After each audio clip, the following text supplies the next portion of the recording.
Sesi geldi.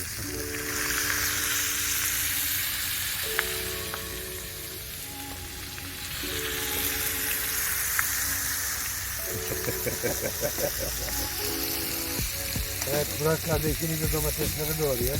Palamut, palamut. Canlı canlı. Mezarda. Mezarda mıydı? Yok, onunla yedik. İşte güzel bir günün stresini atma anı.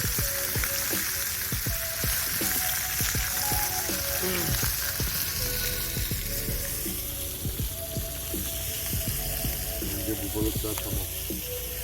Ablayı koy abi. Hemen diğerlerini koy tabii ya.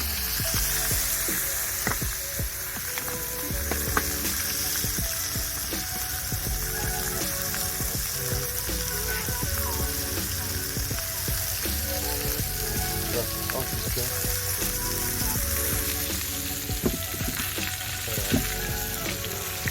İyi bak ya. Benim ellerim biraz sağlamdı. Bayağı iyi ki bu.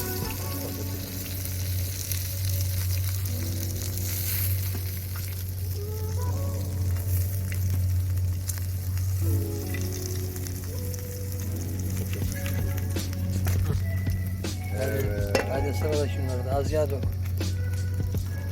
Birinci posta hazır.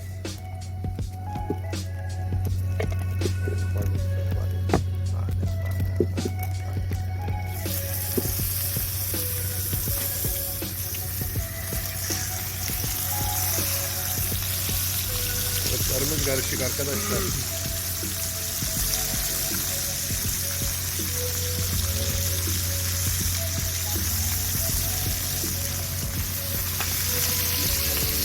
Uzatmaya götürdüm bir şeyden. Şehirde aldım.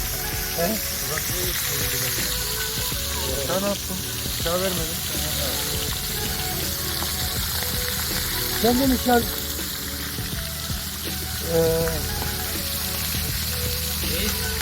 şarkılamasın bozuk dedi ki.